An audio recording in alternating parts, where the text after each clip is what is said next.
ہمارا مسئلہ ساری امت کے مسئلے سے بڑھ کر ہو گیا. امت کے حوالے دیکھیں, چل پھر کے چلے دیکھ کیا امت زندگی گزارنے کے. یہ اپنے مولانا ہے, آج واپس سلیم صاحب کا انتقال ہوا. مولانا ہائی وے پہ تو کارخانہ ہے, اندر جان کے اندر 1 کلومیٹر وہاں پر ایک بستی ہے, اور سب ایمان والے رہتے ہیں, باپ دادا سمے پر رہتے ہیں. ایک دفعہ وہاں جوڑ کیے تھے ساتھی, کھانا بھی پکا کے لے گئے تھے, کھلائیں گے بھی, بات بھی کریں گے ان سے, جانا ہوا وہاں پر اللہ کے فضل سے 20-25 نوجوان ماشاءاللہ ایمان والے. وہیں کھیت میں سب کو جمع کیا, کھانا ہوا, نماز ہوئی, بات چیت ہوئی. ہم نے پوچھا مسجد کا, مسجد نہیں ہمارے گاؤں کے اندر, تم لوگ نماز کہاں پڑھتے ہو؟ کہنے لگے کہ جب جمعہ کے دن ہم لوگ مالیگاؤں آتے ہیں بازار کرنے کے لیے تو جمعہ پڑھ لیتے ہیں, اور جس دن نہیں آتے اس دن جمعہ بھی نہیں ہوتا.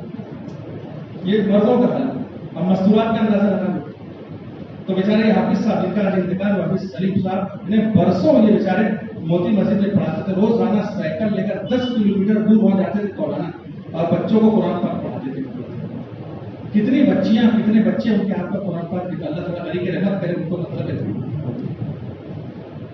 کمائی کر کے چلے گئے. مطلب ہے تو ہمارے حیوان دیکھیں کیا حال ہے. مطلب بات ختم کر رہا ہوں میں, اپنے اب استعمال تھا. ایک مفتی صاحب بتانے لگے, ہم لوگ ملاقات میں تھے, ایک بڑے لوگ کے آدمی آئے, مفتی صاحب ایک کیا بات ہے, مجھے کوئی عمل بتائیے. تو میں نے کہا کون سا عمل بتاؤ؟ بولے ایسا عمل بتاؤ وہ عمل کر لوں میں تو میرا بیٹا مر جائے. بولے ایسا عمل بتاؤ, عمل کر لوں تو بیٹا مر جائے. بولے کیا بول رہے ہو بابا, ایسا کیوں بول رہے ہو؟ اللہ نے ایک بیٹا دیا ہے لیکن زندگی پریشان کر دیا اس نے, رات دن لڑائی جھگڑا مار پیٹ, یہ ہے وہ ہے. میری زندگی کی جگہ پوچھی ختم ہو چکی ہے. روزانہ رات میں نکلتا ہے فریش ہو کے 8 بجے, رات بھر کہاں رہتا ہے, کیا کرتا ہے مجھ کو پتا نہیں. صبح سویرے آ کر سوتا ہے اور رات میں لڑائی جھگڑا چھوڑا کے میری زندگی کی جمع پونجی ختم ہو گئی ہے. ہاں مفتی صاحب میری کمانے کی عمر نہیں ہے مگر کیا کروں, مجبوراً مجھ کو کام کرنا پڑتا ہے. تو ایسی اولاد سے اس اولاد کا مر جانا اچھا. زندگی اتنا ہے آج لوگوں کی, نہ جانے کتنے والدین بچوں سے پریشان, کتنے بچے ماں باپ سے پریشان, کتنی بیویاں شوہروں سے پریشان, کتنے شوہر بیویوں سے پریشان. ہمارے مولانا کہتے تھے کوئی بولتا کوئی نہیں بولتا, پریشان سب ہے. نکلے گے چل پھر کر محنت کریں گے تو سمجھ میں امت کا حال کیا ہے. کتنا بڑا عملہ ایسا ہے جو نماز سے بھی دور, کلمے سے بھی دور. ہمارے اپنے شہر کی بات, جمعہ کے دن شادی کا چلو ملاقات میں چلیں گے, ایک 7-8 نوجوان بچے بیٹھے ہوئے تھے, جا کے ساتھی ان سے بات چیت کی, اور بات چیت کے دوران پوچھا تو معلوم پڑا ایک نے بھی جمعہ کی نماز نہیں پڑھی تھی. شہر کی بات بول رہا ہوں میں. ہم کہاں بولتے اچھا چل رہا ہے, ٹھیک ٹھاک چل رہا ہے. یہ گھسنے میں سمجھ میں آئے گا. امت کے حوالے دیکھیں گے تو جو ہمارے بڑے بڑے انفرادی ملاقات جاؤ, امت کے حوالے لوگ. مفتی سہیل صاحب بتا رہے, ایک نوجوان سے ملا ہمارے گاؤں کے اندر, کہا 30 سال ہو گئے آج تک میں مسجد میں قدم نہیں کرتا. کون جا کے ان کے پاس بتاؤ تو صحیح.